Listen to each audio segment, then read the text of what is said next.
Seja muito bem-vindo a mais uma live do ICTIS Instituto, e nesta semana em que comemoramos o Dia do Psicólogo, nós temos duas lives especiais aqui no Instituto, e hoje nós vamos falar sobre a função religiosa da psique e a imaginação ativa.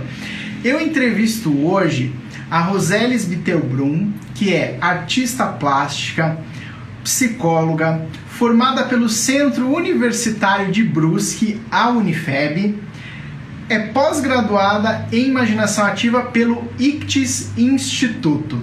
Como eu já comentei com vocês, essas lives agora, elas são de apresentação do nosso primeiro congresso online de Imaginação Ativa, que tem como tema a linguagem, como sintoma. E vocês são os nossos convidados para esse congresso. Então, vocês já viram algumas lives com as nossas congressistas, a Adelaide, a Ana Silvia, na semana passada falamos com a Renata, hoje a gente conversa com a Rosélis, que também, como eu já falei, é uma das congressistas do nosso congresso. As inscrições estão abertas aí até o dia 5, então se você ainda não fez a sua inscrição, ainda dá tempo para você aproveitar para participar do nosso congresso. Eu vou verificar se a Rosélis já enviou aqui a solicitação. Ainda não. Para a gente iniciar essa live, iniciar essa conversa. Muito bem. A Rosélis já está enviando aqui e eu vou autorizá-la. Um momento. Seja muito bem-vinda, Rosélis. Oi, Lex, tudo bem? Tudo certo. Tá tudo certo, tudo certo. Então tá bom. Rosélis, eu já apresentei você, a tua trajetória aí, mas a gente vai conversar um pouquinho mais, você vai contar como que a imaginação ativa surgiu na tua vida, enfim. E a gente já pode iniciar, nós já temos 20 participantes aqui, o pessoal vai entrando na medida que vai acontecendo a live. Lembrando que quem quiser enviar também uma pergunta, tem um botão de interrogação aqui, quando é ao vivo no Instagram, com um ponto de interrogação, um pequeno botão ali. Você pode enviar sua pergunta, eu consigo administrar também as perguntas aqui para a gente, nesse bate-papo bem tranquilo, a gente conversar sobre a imaginação ativa e a função religiosa da psique, né, Rosélis? Rosélis, vou deixar você cumprimentar também o pessoal que está aí. Fica à vontade. Eu gostaria de agradecer a todos que estão nessa live. Eu me sinto muito honrada com a participação de vocês. Eu também quero dizer que é a minha primeira live, então eu estou estreando aqui, E tomara que todo mundo goste aí do nosso bate-papo. Com certeza. Rosélis, para a gente iniciar, então, aqui as nossas perguntas, eu queria que você contasse como que a imaginação ativa surgiu na tua vida. Pois é. Então, se a gente fizer uma retrospectiva, eu que já estou entrando na faixa da terceira idade, é interessante observar como esse self, ou como esse Deus, ele vem planejando a vida da gente, já desde sempre, Então, a imaginação ativa entrou na minha vida num momento sem esperar, assim, aconteceu, simplesmente aconteceu. Eu fui acompanhar uma pessoa que estava passando por um momento bem difícil na vida, e indicaram para ela fazer um curso com a doutora Sônia Lira. Na verdade, era um curso, mais ou menos isso. E como ela não tinha ninguém para ir junto com ela, então eu me ofereci para ir junto. Mas eu também, assim, não sabia o que era, eu não sabia o que ia encontrar, eu simplesmente fui para acompanhar a pessoa, E acabei fazendo o curso, porque, enfim. Mas eu confesso, assim, que depois disso, mudou a minha vida. Esse curso de imaginação ativa foi um divisor de águas para a minha vida. E você comentou, Rosélis, que faz um bom tempinho que você já fez esse curso, né? Sim, eu conheci a doutora Sônia em 2010. 2010, 2011, na verdade. 2010, 2011, né? Então, eu fui fazendo esse curso, que foi final de 2011. E aí, em 2012, já no comecinho do mês, fevereiro, já trouxemos a Sônia, a doutora Sônia, para dar um curso aqui na minha cidade, que eu sou de Brusque, né? Então, a doutora Sônia veio e veio ministrar o curso de imaginação ativa e me convidou para participar do ICTIS, né? Dos cursos do ICTIS. Só que assim, ó, eu não tinha graduação até então, eu era simplesmente uma dona de casa, cuidando da casa, dos filhos, do marido, e de repente isso apareceu na minha vida. E fez toda a diferença, né? Que a partir daí, então, eu fui para o ICTIS fazer o primeiro pós, mas eu não podia fazer como pós porque eu não tinha nenhuma graduação, né? Então, eu fiz como ouvinte. E aí eu pensei, puxa vida, mas isso é tão bom, mas isso é tão... É uma coisa tão bacana que eu não posso ficar com isso só para mim, né? Eu tenho que levar isso para as pessoas também. Só que na minha cidade não tinha curso de psicologia. Mas no final de 2011, por acaso eu fui almoçar num restaurante e na hora de pagar a conta, eu vi um panfletinho da universidade dizendo que em 2012 ia se começar a primeira turma de psicologia. Uau. E aí eu não tive dúvidas, né? Eu fiz a inscrição, não teve tempo de estudar para o vestibular, nada. Eu fiz o vestibular e acabei, então, entrando para o curso de psicologia. E aí a coisa só fluiu. Mas também uma coisa que eu tenho que falar aqui, isso foi em 2011, né? Mas em 2001, veja, 2001, 10 anos antes, né? Como eu trabalhava muito na igreja católica, eu sou católica, e eu trabalhei muito em pastorais e fazia muitos serviços na paróquia, alguém de lá me convidou para fazer um retiro.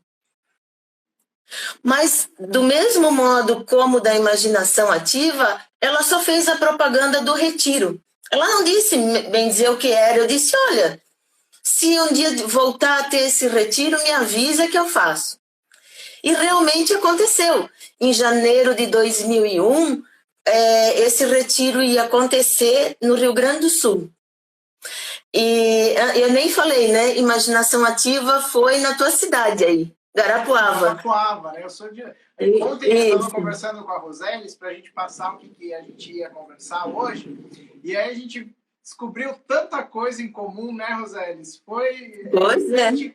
É o próprio selfie aí que conduz toda essa história, né?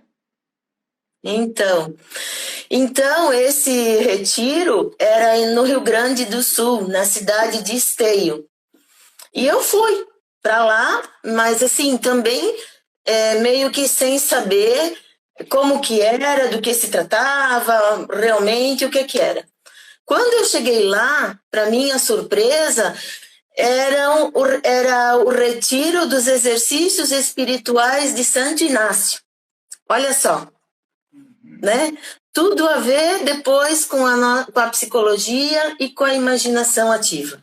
Sim, né? Então, a gente coloca muito claro, né? Quando a gente está falando de imaginação ativa, no nosso site, na programação dos nossos cursos, a gente sempre compara e fala que Jung ele se baseou nos exercícios espirituais de Santo Inácio de Loyola para a criação da técnica da imaginação ativa, né? Então, olha só, você, 10 anos antes de conhecer a Sônia, de fazer o primeiro curso, já tinha experimentado, né, a técnica ali onde Jung bebeu, de fato, né, para criar a imaginação ativa. Eu estava folheando algumas coisas aqui agora, e também no livro do Johnson, né, A Chave do Reino Interior, ele coloca também dos exercícios de Santo Inácio de Loyola, né? Então, incrível, né, Roseles? Como que tudo isso está conectado, né? Roseles, eu queria que você que já teve, né, essa vivência dos exercícios espirituais de Santo Inácio de Loyola, depois o curso de imaginação ativa, depois você foi para a graduação, né, de psicologia, depois foi para uma pós-graduação em imaginação ativa. Então, assim, eu imagino que você, né, tem muito aí conhecimento, muita bagagem teórica também, que pode traçar esses paralelos, né? Então, eu queria perguntar para você qual é a principal diferença entre os exercícios espirituais de Santo Inácio de Loyola, né, como eu coloquei, em que Jung se baseia para a construção da técnica da imaginação ativa, e propriamente a técnica da imaginação ativa. Você poderia falar um pouquinho disso para nós? Sim, eu até penso assim que os exercícios de Santo Inácio e a imaginação ativa, eles têm mais coisas incomuns do que diferenças, né? Mas, como já experimentei as duas técnicas, uma coisa bem importante é o modo de acessar. A imaginação ativa é bem diferente de Santo Inácio, até porque Santo Inácio nem sabia nada disso, né? Isso foi Jung que fez posteriormente. Santo Inácio, ele usava a Bíblia como referência. Ele usava as passagens bíblicas como imagens, né? Como a gente entrava na imagem daquela passagem. Um exemplo assim, vamos supor que a gente estivesse lendo a Santa Ceia, a última ceia de Jesus, né?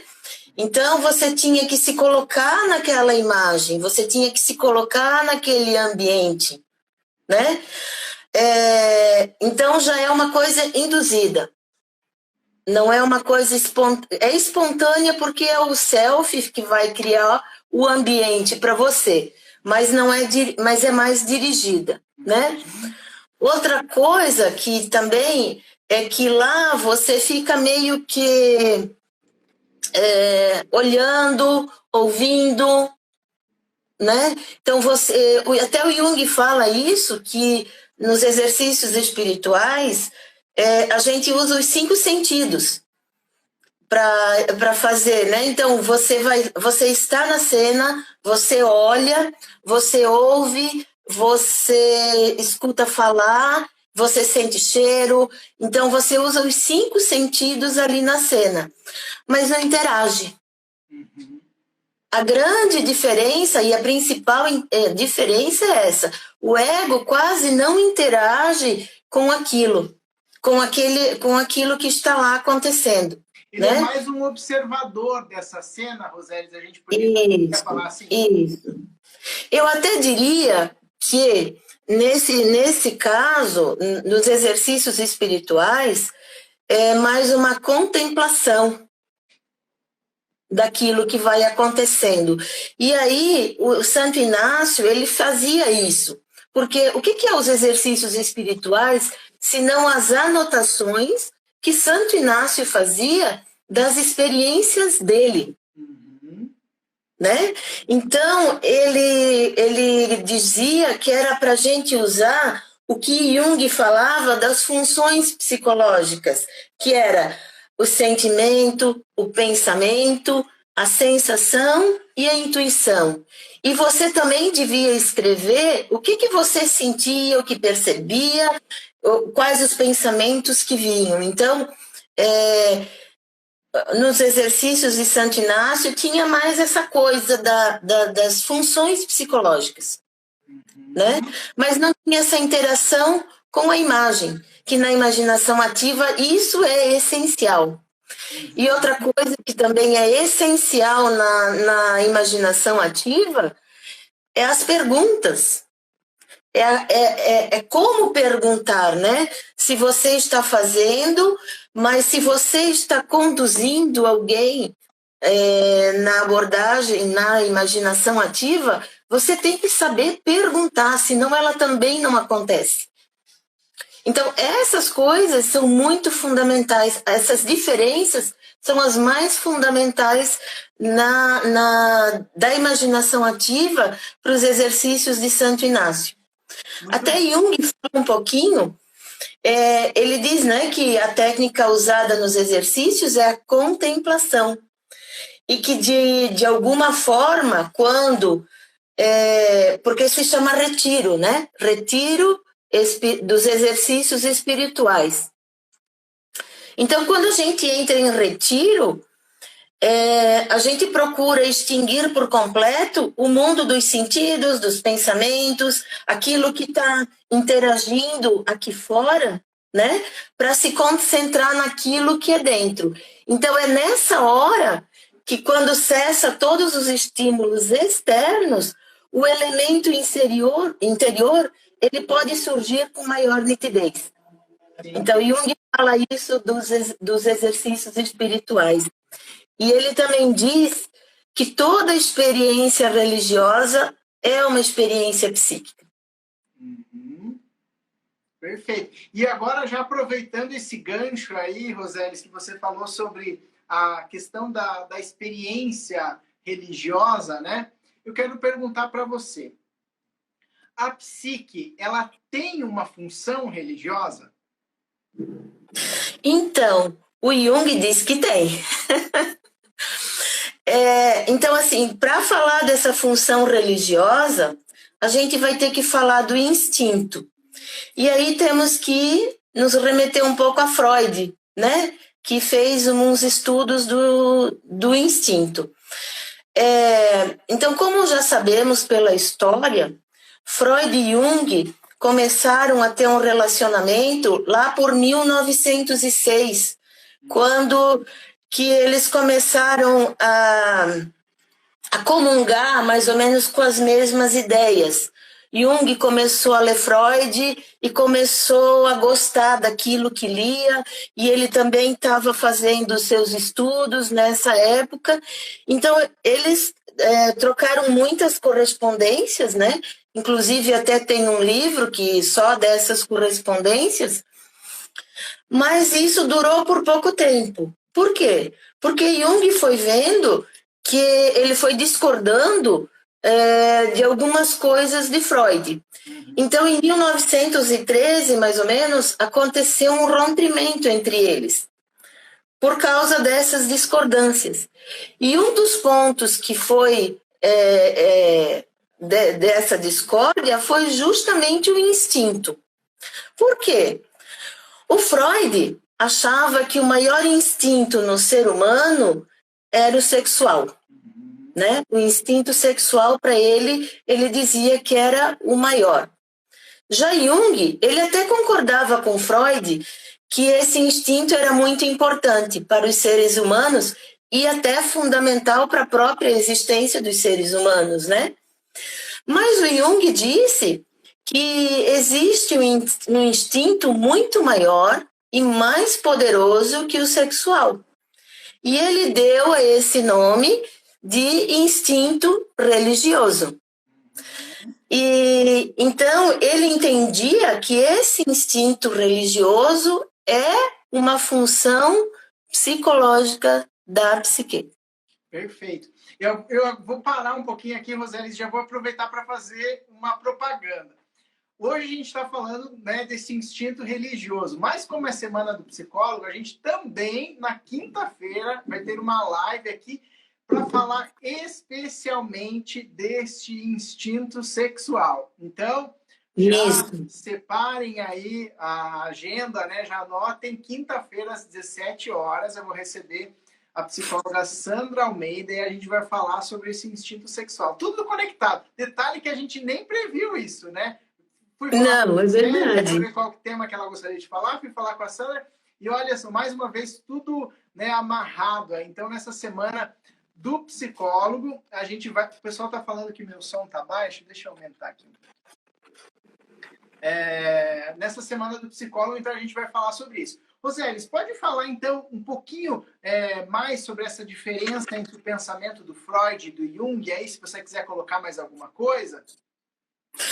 Eu acho assim, quando Jung fala desse instinto religioso, ele não quer falar dessa ou como sendo dessa ou daquela religião. Eu acho que eu tenho que botar isso também para ficar claro para nós aqui, né?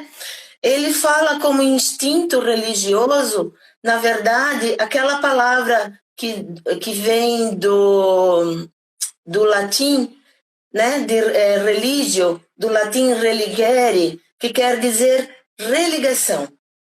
Né? Então, não tem nada a ver com religião, com instituição religiosa, não tem nada a ver com isso. Ele está falando de um conceito de religar, né? De tornar ligar. Porque ele entendia que o instinto religioso, então, é uma função psicológica. E essa função psicológica, ela é inerente a todo ser humano. E ela tem a finalidade tem como objetivo a relação ego-self, que pode ser comparada como a relação de um indivíduo com Deus. Mas, na verdade, o que está por trás desse instinto é o anseio, né, da alma por essa ligação com o divino. Então, é isso que fica forte nesse instinto, porque isso vai aparecer mais ou menos na metade da vida em diante. O Jung fala da segunda metade da vida, né? Sim, ele coloca, né, da curva, né, a partir dos 40 anos, ele fala muito isso bem delimitado, né, Roseli? Isso mesmo. Por quê? Porque a partir da segunda metade da vida, parece que tem algo que nos inquieta, algo que nos angustia, é um vazio que fica, porque a gente já casou, já teve filhos, já teve profissão, já está tudo meio que estabilizado na vida, mas parece que vem algo aí que nos desestabiliza, que nos deixa mal. E a gente não sabe bem o que fazer com isso. Sim, né? A gente percebe também, né, Roseli, que as coisas do mundo exterior já foram todas concluídas, né? Como você falou, já casou, já teve filhos, enfim, já trabalhou muito, enfim. E agora, a partir dessa idade, não que seja só depois dos 40, pode acontecer antes, não tem problema nenhum. Mas é muito comum que seja depois desse ano, dessa idade, o mundo interno começa a brotar de uma forma muito intensa, né? E Jung, no Livro Vermelho, ele vai colocar que esse material consistiu para ele por muitos anos, né? Que ali que ele foi descobrir, o Livro Vermelho vai ilustrar isso maravilhosamente, né? Mas, enfim, pode continuar, não quero te interromper aí na tua linha de raciocínio. Não, mas é isso mesmo. Então, assim, quando a gente passa né, quando a gente entra nessa segunda metade da vida, né? Então parece que algo nos falta, que falta preencher alguma coisa, fica faltando sempre alguma coisa. E é essa a questão, né? É esse chamado interno que, se a gente não sabe olhar para isso, a gente vai fazer muitas coisas, né? Por exemplo, vai trocar de marido, vai trocar de profissão, vai trocar de, sei lá, vai fazer uma plástica porque acha que tá feio, vai para o psiquiatra, né? Porque tá depressiva, tá triste, tá isso. Então, na verdade, se a gente não souber entender e olhar para isso, né, a gente vai pensar que o que está acontecendo, né? O que me falta, o que realmente está acontecendo nessas horas. Porque a gente tem que entender também que essa ligação do ego com esse self, ela vai sofrendo cisões ao longo da vida. Né? E elas vão, como é que eu posso dizer? É como se a gente fosse cortando essa relação né? Como se a gente fosse ficando fracionada, essa psique vai ficando fracionada porque vai se desligando desse self por causa da unilateralidade, ou seja, a gente vive muito para o mundo externo, né? E deixa esse mundo interno aí à deriva. E aí, nessas alturas, começa a fazer sintomas, né? Enfim, para a gente chamar de volta para isso.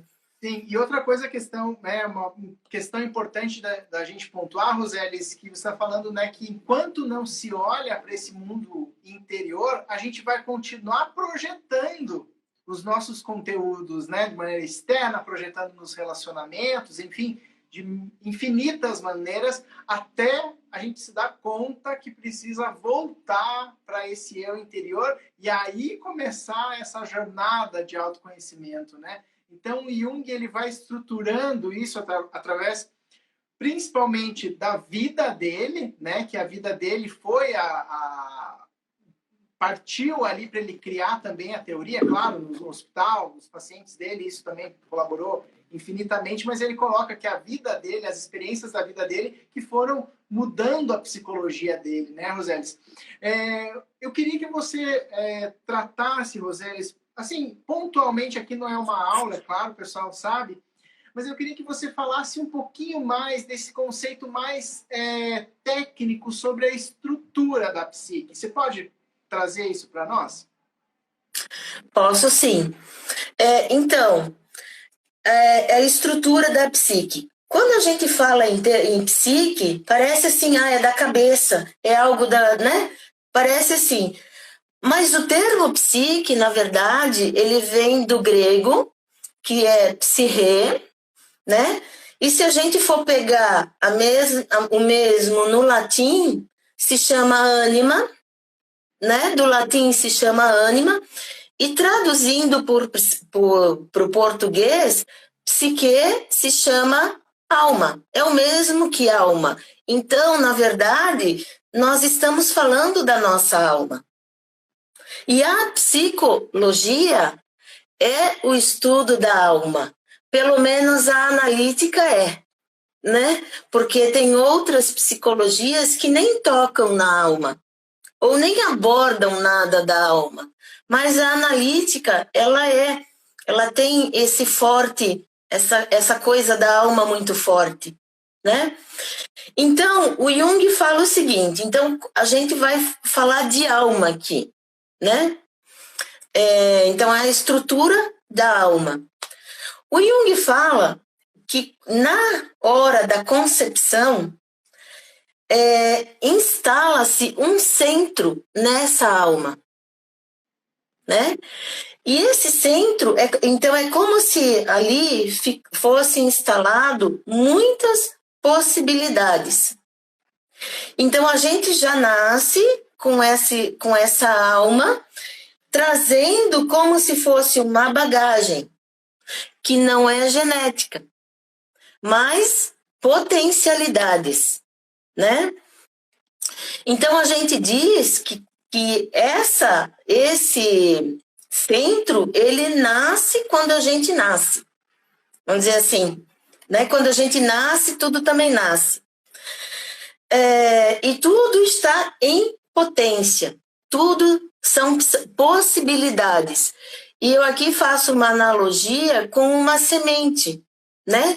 Porque dentro de uma semente tem dentro dela toda a possibilidade de ser um dia uma árvore. Sim.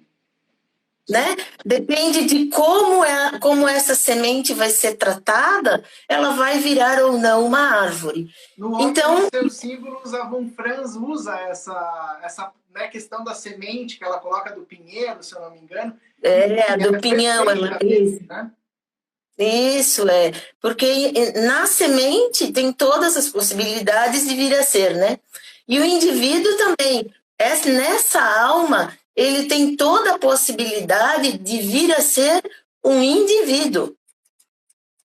Ou seja, como a gente falou de divisão anteriormente, né? Então, o indivíduo é um ser não dividido. Uhum. Mas vamos voltar então para nossa alma aqui. Então, o Jung fala que a alma, ela é informe, ela não tem forma, mas ela tem todas as formas. Ela é invisível, ela é infinita, ela é atemporal e mora no corpo, né? Então, hipoteticamente, Jung idealizou essa alma até para fins didáticos, para ver, para poder entender melhor isso. Ele idealizou essa alma como se ela fosse um círculo, né? E que tivesse um centro no meio. E esse centro ele chamou de número 1. Por quê? Porque nós vamos ter um outro centro que é o centro, que é a consciência, que ele chamou de centro número 2, que também tem um centro, né? Que se chama ego, ou no caso eu. Esse centro da alma, né? Jung chamou de Das Selbst. É um termo alemão que não é nem feminino, nem masculino. Então, ele é as duas coisas. E se a gente for traduzindo, né, para o inglês, esse Das Selbst vira self, e para o português fica o si mesmo, né? E essa condição do si mesmo, desse self, está no inconsciente. E esse inconsciente, ele tem duas partes, que é o inconsciente pessoal e é o inconsciente coletivo, que é a grande descoberta do Jung. Né? E Freud, eles vão divergir um pouquinho desse aspecto, né, Rosélis, do inconsciente pessoal, que é aquele inconsciente que eu costumo dizer que é como se tivesse uma câmera gravando do exato momento que eu nasci até o momento que eu vou morrer. Então, todas aquelas experiências que eu vou adquirindo na minha vida, elas vão ficando guardadas nesse inconsciente pessoal. Mas Jung vai trazer que, além desse inconsciente pessoal, existem essas memórias ancestrais que vêm, né, já nossos genes, enfim, não se sabe aonde esse inconsciente está localizado, né, não vai serrar o corpo humano e vai achar o inconsciente lá dentro, né, é muito maior que isso. Mas Jung falava desse inconsciente coletivo. Você poderia, Rosélis, falar um pouquinho sobre a diferença entre o inconsciente pessoal e o inconsciente coletivo para Jung? Uhum. Então,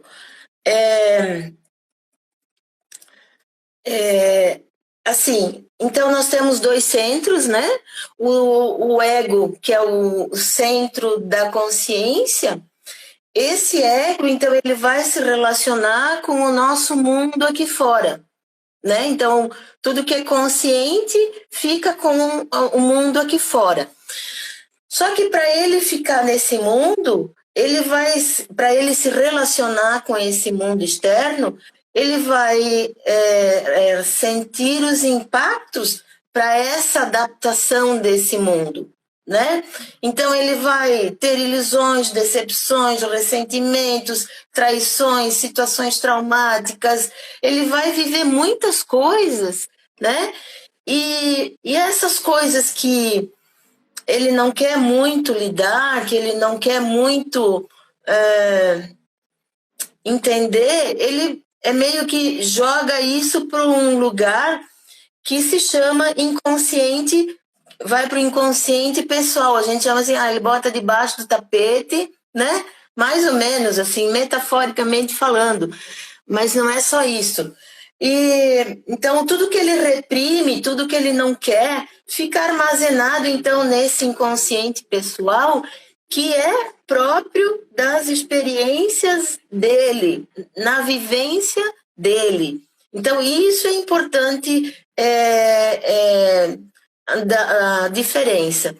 Só que esses conteúdos que vão para lá, eles são repletos de energia psíquica. Então, eles são... E aí, eles têm uma autonomia dentro da psique, né? E Jung chamou isso de complexos. Sim, sim. E tem outro ponto também, né, Roselis, muito conhecido da psicologia analítica aí pelos junguianos, que é a questão da própria sombra, né? Que é esse conteúdo aí reprimido que foi colocado para debaixo do tapete aí por esse ego que não aceita, né, determinados movimentos aí psíquicos, e que isso vai sendo colocado ali e uma hora aquilo ali vem à tona. E é legal também colocar, né, Roselis, que a própria sombra, nesse conceito aí tão fundamental da psicologia analítica, eu, assim, sou fascinado por estudar a questão da sombra. É importante também a gente pontuar que também, além da sombra pessoal, existe a sombra coletiva, né? No mesmo mecanismo ali do inconsciente pessoal, o inconsciente coletivo, e que nós estamos no meio de tudo isso, né? Com certeza. Então, e isso, esses complexos, eles são regados de energia psíquicas e carregados de emoções, né? E aí tem, então, o inconsciente coletivo, né? E esse inconsciente pessoal, vamos dizer assim, ele fica abaixo da consciência, vamos dizer, logo abaixo da consciência fica esse inconsciente pessoal. E o inconsciente coletivo é uma camada um pouco mais profunda, né, do inconsciente pessoal, e nelas, Jung falou que encontram-se os arquétipos. O que são os arquétipos? Os arquétipos são padrões de comportamentos comum a todos os seres humanos. Então, toda a experiência dos seres humanos, elas são guardadas ali em potencialidade, né? E que, de repente, em algum momento, eles podem ser constelados, né? O arquétipo não é uma experiência que se herda, mas é um potencial de repetição dessas experiências, né? Então eles ganham vida na nossa vida aqui externa quando eles se constelam. Então eu vou dar também aqui um exemplo que é bem legalzinho, que é de um passarinho, né? De um passarinho quando chega a hora dele acasalar, de ele ter o seu fazer o acasalamento e ter os seus filhotes, a fêmea ela vai lá e faz o ninho. Mas ninguém ensinou para ela a fazer o ninho. Ela vai lá e faz. Por quê? Porque isso já está nela. Isso já está pronto nela. A gente né? Comentando também, né, Roselis, a questão dos movimentos migratórios dos pássaros, né?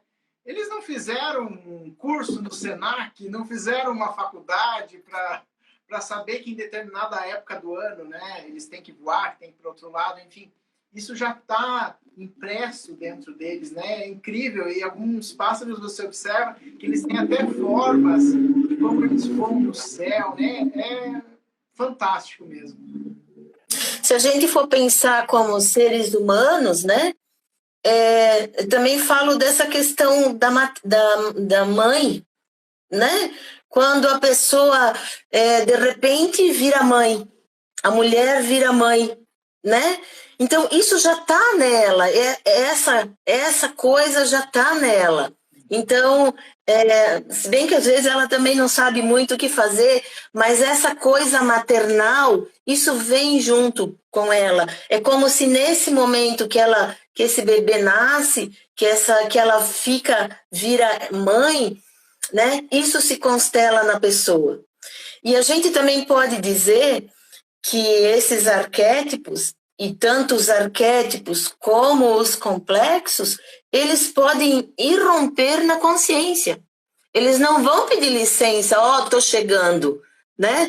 De repente, eles irrompem na consciência e aí a gente diz assim, o cara está possuído, a pessoa está possuída, né?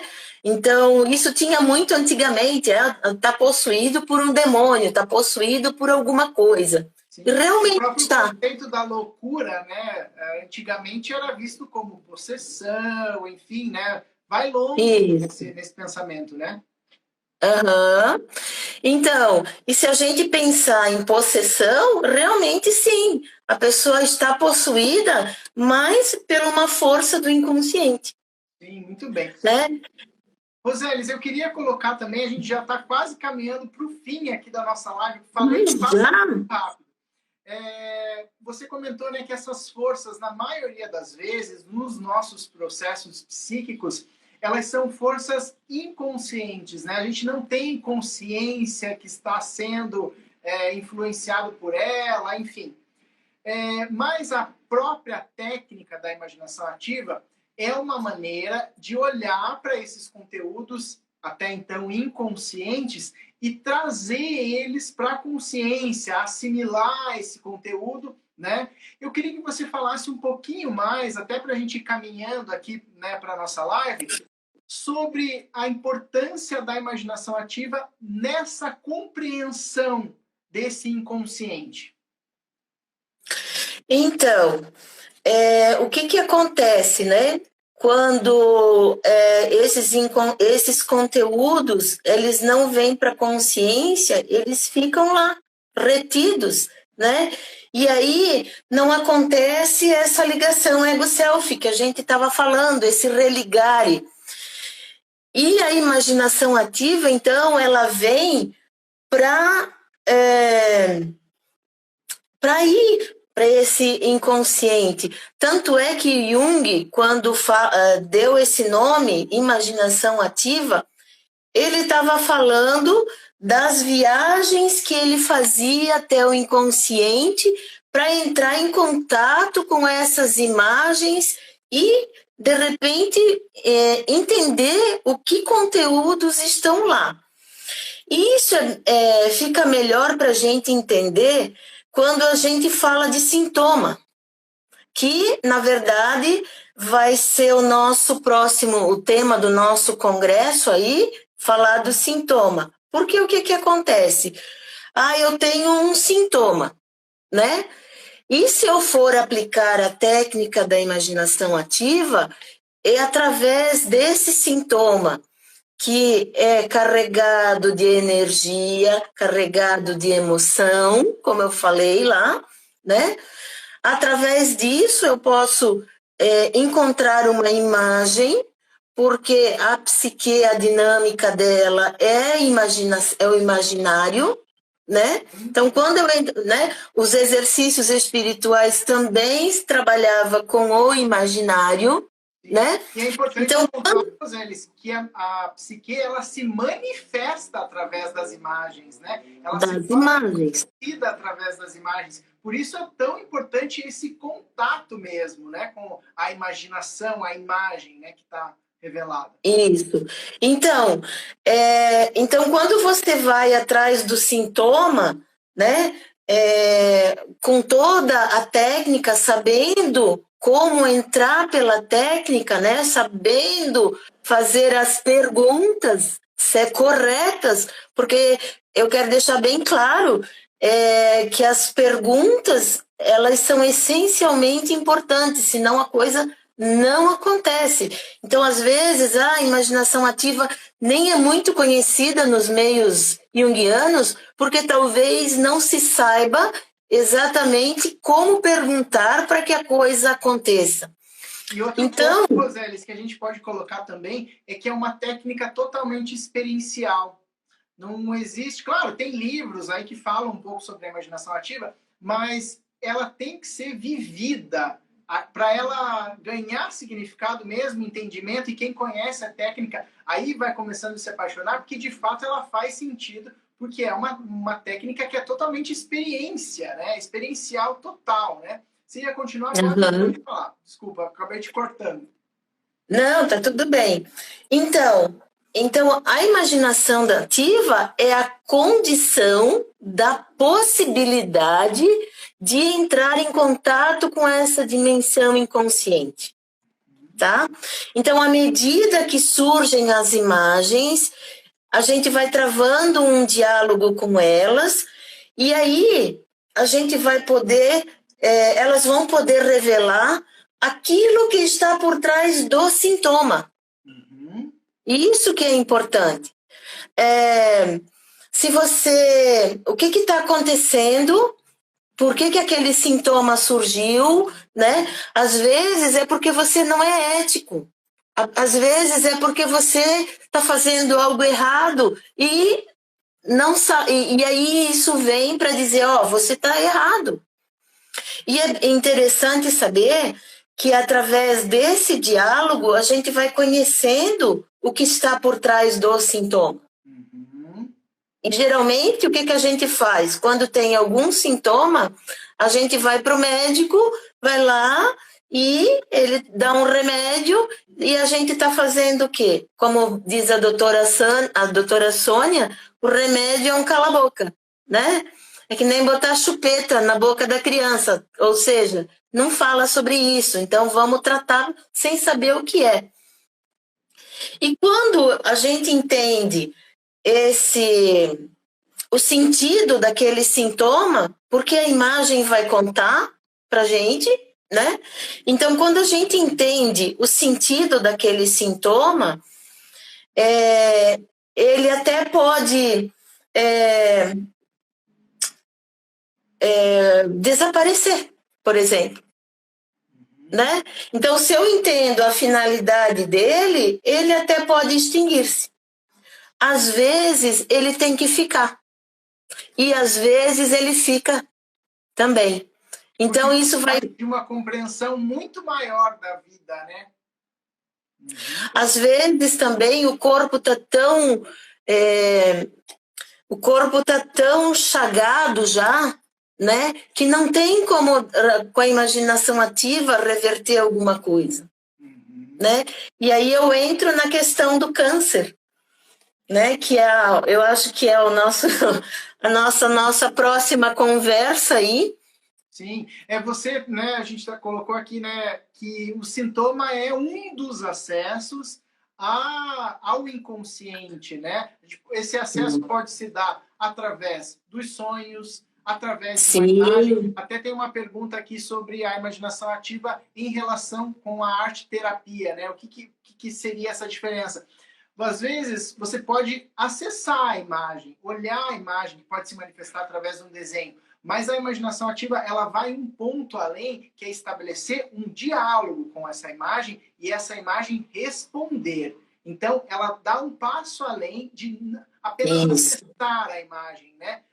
É como um sonho, você vem, recebe esse sonho do inconsciente, mas na imaginação ativa você trabalha com essa imagem, né, com esse sonho, e aí ele pode estabelecer um diálogo com você. Então é importante trabalhar, né, essa relação e esse aprofundamento que a imaginação ativa vai trazer. Sobre relação ao sintoma, Roselis, a tua vida também, a gente conversou muito ontem, né? Foi incrível. É verdade. E a questão do câncer foi algo que você se deparou muito aí na tua trajetória, né? E a imaginação ativa e o câncer é o tema que você apresenta no nosso congresso, né? No dia 13 aí de setembro.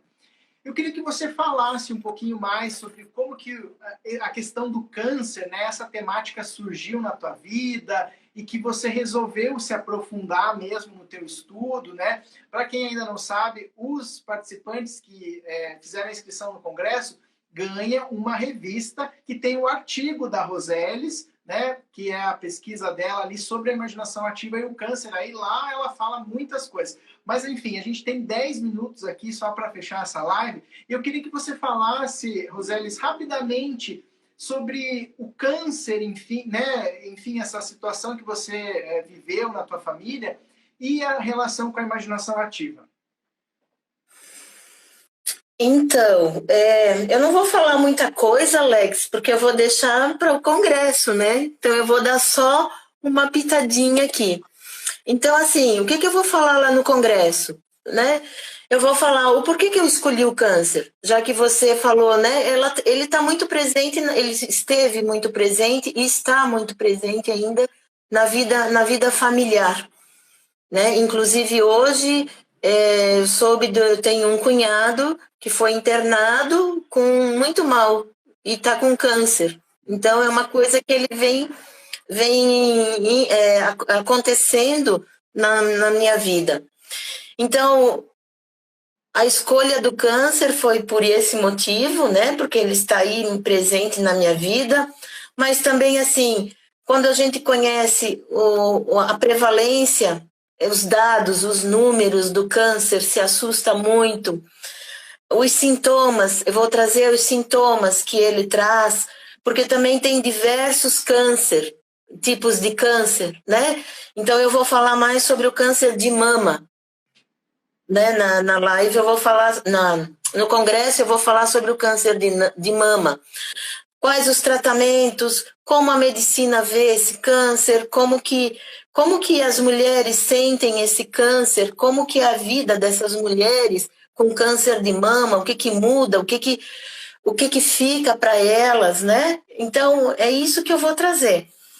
Também eu vou falar um pouco sobre as dificuldades que foi falar com essas mulheres, trazer essas mulheres para a conversa, porque ainda é muito fechados, é muito fechadinho ainda, não querem muito se expor. Em cima desse assunto ainda, não é, Roseli? Exatamente, é. E também a questão da medicina, né? Que a medicina ainda está muito enraizada na questão do remédio, da medicação. Então, assim, a cabeça está muito focada nisso. Então, eu venho trazer um pouquinho isso. E também um estudo, né? Um estudo de caso que eu fiz com a pessoa com câncer de mama. Então, isso vai estar na revista e eu vou estar trazendo isso no congresso, no dia 13 de setembro, lembrando bem que ainda pode fazer inscrição até dia 5, né, Alex? Isso aí. Eu vou colocar também outros temas aqui que a gente vai tratar do nosso congresso, para quem tem interesse. Então, a Roseles, né, fala sobre o câncer. Nós também vamos falar sobre enxaqueca com a Ana Silvia, que já teve uma live aí. Quem ainda não assistiu a live da Ana Silvia, aproveita. A anorgasmia, que a Sandra irá trazer, que é na nossa live agora de quinta-feira. A fibromialgia, que é a Renata, que a gente já teve a live a vez passada. A síndrome de Burnout, o transtorno obsessivo-compulsivo, o transtorno do estresse pós-traumático, a imaginação ativa e os processos simbólicos. Então, gente, é um congresso de fato imperdível. Essas lives que a gente tem feito aqui é para contar um pouquinho mais sobre a imaginação ativa, como que funcionam esses processos, porque ainda é uma coisa muito nova. Se fala isso, mas ainda é muito teórico, é pouco experiencial. E a doutora Sônia Lira, aqui no Brasil, enfim, no mundo, é alguém que tem, né, trazido a técnica da imaginação ativa com muita excelência. A doutora Sônia tem viajado o mundo inteiro em congressos para ver o que outras pessoas têm falado, né, sobre o tema. Enfim, se fala, mas se fala muito ainda na teoria. E, né, aqui no sul do Brasil, né, a gente tem trabalhado mesmo com pesquisas, com cursos de pós-graduação, com cursos de extensão, e agora com esse congresso aí tão especial que fala da imaginação ativa e a linguagem, né, dos sintomas, né? Então, vocês são nossos convidados. No nosso site a gente tem todas as informações, as inscrições. Já falei que os participantes que se inscreverem ganham uma revista linda aí com os artigos das nossas congressistas, né? Então, são todos muitíssimos convidados aí para participar e aprimorar o seu conhecimento. A técnica da imaginação ativa, enfim, ela exige muito estudo, né, Roseles? Roseles já é pós-graduada em imaginação ativa. Nós temos mais uma turma aí agora, iniciando aí o curso de pós-graduação em imaginação ativa, e essa turma é destinada para psicólogos e para psiquiatras, né? Então, não é qualquer graduação que tem essa possibilidade de fazer a pós, porque, de fato, é algo que a doutora Sônia, enfim, todos nós aqui prezamos muito, né? Não pode cair isso aí em mãos erradas. Então, é necessário, sim, ser psiquiatra ou psicólogo para poder ingressar nesse curso de pós-graduação. Então, a gente já vai caminhando aqui para o fim da nossa live. Lembrando, as inscrições até dia 5, se cadastra no nosso site para no dia 13, no domingo, das 8 às 18 horas, vocês poderem acompanhar aí ao vivo, poder enviar também a sua pergunta, terá essa possibilidade aí das pessoas interagirem. O congresso acontece pela plataforma Zoom. Então, nós temos vagas limitadas, são 280 vagas. Então, corre lá que tem poucas vagas ainda para você poder garantir a sua vaga no congresso. Então, fica esse convite. Deixa eu ver se tem mais alguma informação aqui. Acho que é isso. Né? Lembrando que a revista será lançada no congresso. Então, aí fica esse presente aí do ICTIS para todo mundo que participar. Lembrando que na quinta-feira também, estou nos avisos aqui, nós temos a nossa live aí especial do Dia do Psicólogo. Então, você que é psicólogo, você que ama a psicologia, você que é terapeuta, enfim, você que gosta desses assuntos, é nosso convidado. A gente vai falar sobre sexualidade com a psicóloga Sandra Almeida, que traz o tema da anorgasmia no nosso congresso.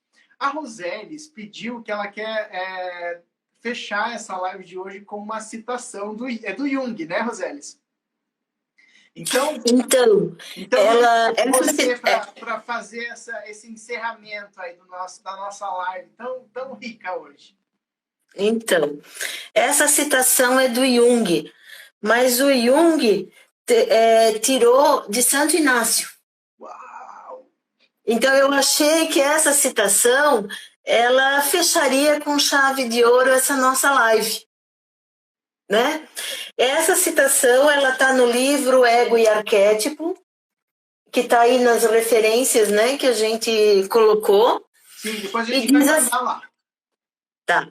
E diz assim, ó, a consciência do homem ela foi criada com a finalidade de reconhecer que a sua existência provém de uma unidade superior. Dedicar a esta fonte a devida e cuidadosa consideração. Executar as ordens emanadas desta fonte, de forma inteligente e responsável, e, por conseguinte, proporcionar um grau ótimo de vida e de possibilidades de desenvolvimento à totalidade da psique. Perfeito. Fechou com chave de ouro, hein, Roseles? É verdade. Eu achei que ia ficar bem interessante isso, né?